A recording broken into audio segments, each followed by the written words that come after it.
नमस्कार। योग की दुनिया में जब हम आगे झुकने वाले आसनों की बात करते हैं तो अक्सर उन्हें बस एक तरह की स्ट्रेचिंग मान लिया जाता है। पर सच तो ये है कि ये सिर्फ कुछ पोजेज नहीं हैं। ये हमारे शरीर और मन की सेहत के लिए एक चाबी की तरह हैं। तो चलिए आज इसी के बारे में थोड़ा और जानते हैं। अच्छा, आसनों की गहराई में जाने से पहले एक सवाल है जो हम सबको खुद से पूछना चाहिए कि हमारी रीढ़ की हड्डी कितनी लचीली है। सुनने में ये बड़ा सीधा सा सवाल लगता है ना? लेकिन इसका जवाब हमारे ओवरऑल हेल्थ से सीधे सीधे जुड़ा हुआ है। देखिए, कितनी गहरी बात कही गई है। इसका सीधा सा मतलब ये है कि रीढ़ की हड्डी का लचीलापन मतलब उसकी फ्लेक्सिबिलिटी सिर्फ फिजिकल फिटनेस का पैमाना नहीं है।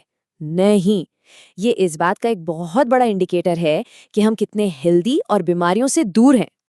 तो फिर इसके पीछे का साइंस क्या है? मतलब आगे झुकने से ऐसा क्या होता है? असल में हमारी रीढ़ की हड्डी की सेहत और हमारी पूरी वेलबींग के बीच एक बहुत ही गहरा कनेक्शन है और ये आसन बस उसी कनेक्शन को और भी मजबूत बनाते हैं। सोच कर देखिए, एक फ्लेक्सिबल स्पाइन को जवानी और एनर्जी का प्रतीक माना जाता है, वहीं दूसरी तरफ एक अकड़ी हुई स्टिफ स्पाइन, उसका सीधा लिंक कई बीमारियों से जुड़ता है।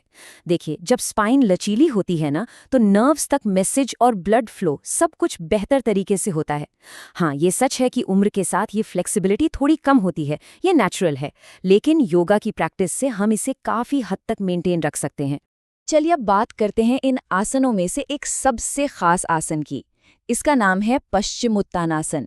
इसे कॉमन भाषा में सीटेड फॉरवर्ड बेंड भी कहते हैं और ये आसन इस पूरी कैटेगरी का एक परफेक्ट एग्जाम्पल है। ये है पश्चिमोत्तानासन का फाइनल पोज। इसको करते कैसे हैं वो समझने से पहले जरा इस तस्वीर को ध्यान से देखिए। ये बॉडी को एक बहुत ही गहरा स्ट्रेच देता है, खासतौर पर पीठ और हैमस्ट्रिंग्स की मसल्स को। तो सवाल है, इसे करते कैसे हैं? बहुत सिंपल है। सबसे पहले जमीन पर बैठकर पैरों को सीधा सामने फैला लीजिए। फिर बहुत धीरे धीरे अपने हिप्स से टॉर्सो को आगे की तरफ झुकाइए। अब हाथों से या तो पैर के अंगूठे पकड़ने हैं या फिर एंकल्स। और आखिर में कोशिश करनी है कि माथा घुटनों को टच करे, पर हाँ, बिना किसी जोर जबरदस्ती के। सबसे इंपॉर्टेंट बात यही है कि बॉडी को रिलैक्स रखना है, कोई जबरदस्ती नहीं करनी। अच्छा, अब एक बहुत ही जरूरी चीज पर आते हैं और वो है सांस, यानी कि ब्रेथ।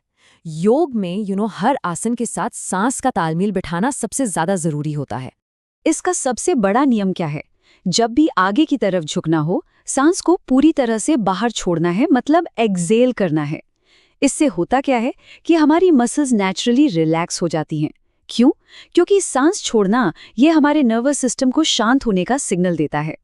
ये एक छोटा सा चेंज है, लेकिन आसन के असर को कई गुना बढ़ा देता है। पर सवाल ये है कि ये सब करने से होगा क्या?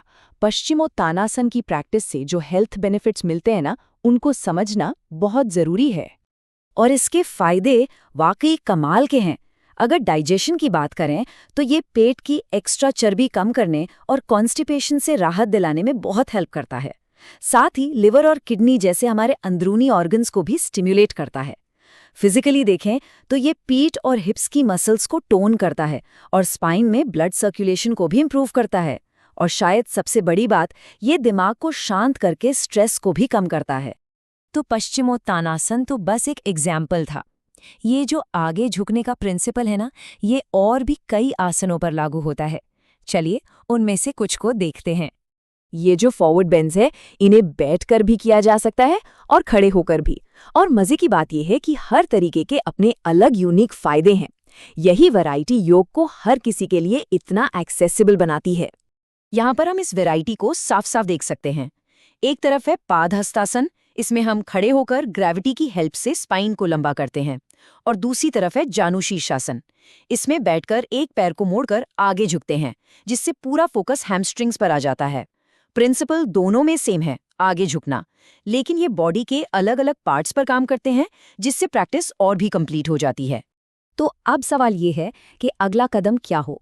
अगर ये सब जानकर इन आसनों को अपनी लाइफ में शामिल करने का मन बन रहा है, तो कुछ बातों का ध्यान रखना बहुत जरूरी है।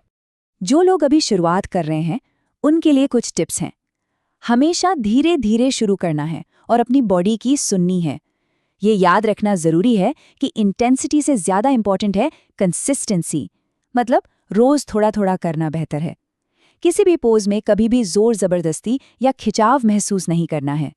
रेगुलर प्रैक्टिस से फ्लेक्सिबिलिटी अपने आप इम्प्रूव होती जाएगी। तो इस सारी जानकारी के बाद आखिर में एक सवाल हम सबके लिए है, आज अपनी सेहत के लिए क्या किया जाए? क्या एक छोटा सा कदम उठाकर अपनी रीढ़ की हड्डी और अपनी पूरी सेहत को बेहतर बनाने की तरफ काम शुरू किया जा सकता है?